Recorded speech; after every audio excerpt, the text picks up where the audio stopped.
Hi, this is Tim of the 1916 Company. Welcome and thanks for logging on. If you love this watch, email us Team Mosso at the1916company.com for purchase pricing and availability questions concerning this watch. Today we are discussing the white gold Patek Philippe annual calendar, reference 5147G-001, launched in 2005.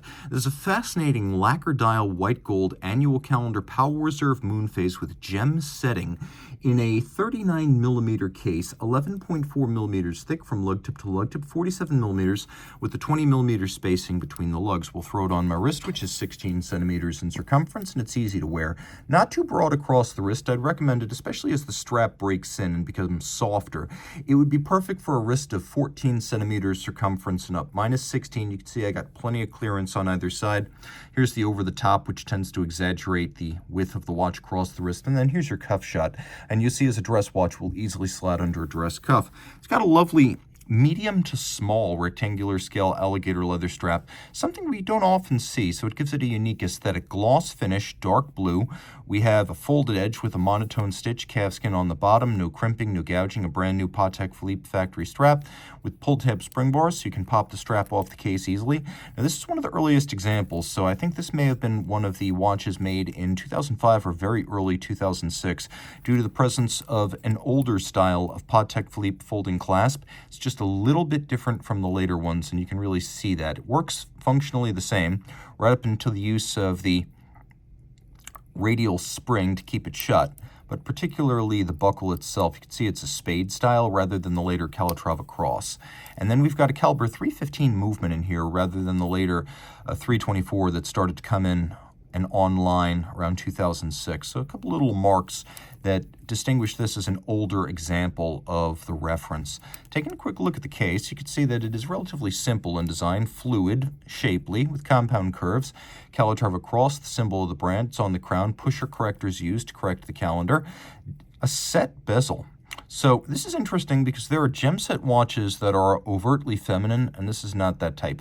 There's some gem set watches that are belligerently prominent. This is also not one of those. There's a nice, tasteful, and sort of low-key use of gems, and this is a hand setting, so it makes your watch more handcrafted, something you generally don't see a ton of in series production annual calendars from Patek. The addition of the gems here makes this a more handmade series production Patek watch. They're brilliant cut. You can see they're held by little white gold pincers with a very traditional setting technique. We have a white gold flange to the inner bezel and then a domed sapphire of a lustrous hand-rubbed multi-stage heat-cured dark blue lacquer dial with white gold indices, hands, and tri-Arabic numerals. We'll do a quick lume shot because the watch does have some. In fact, it has more than some. It's quite easy to read in the dark. We've got a Moonphase. We've got an annual calendar. The annual calendar, launched in 1996, was an original Patek Philippe invention.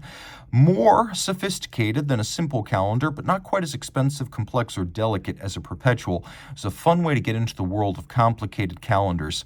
The watch also features a Moonphase that goes the distance. It's a 122-year perpetual calendar style Moonphase.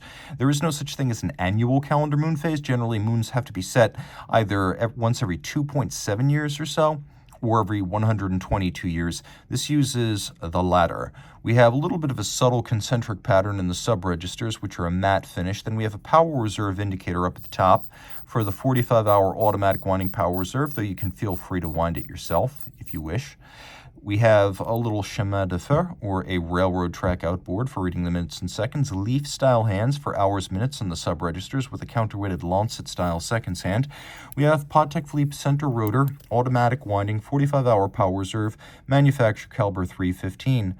It's a 36-jewel movement with a 5-position chronometer-style adjustment, a free-sprung gyromax-style balance, and what really makes it different from the 324 is the beat rate. This is 3 hertz or 6 beats per second, not the 4 hertz or 8 beats per second of a 324. And because all of these made before mid-2009, would have featured the Poisson de Genève. We have it right there.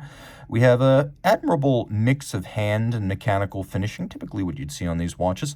And then you can see that it is a screw-in case back, but still 30 meters water resistant. So splashes and rain are fine, but you don't necessarily want to take it diving or swimming.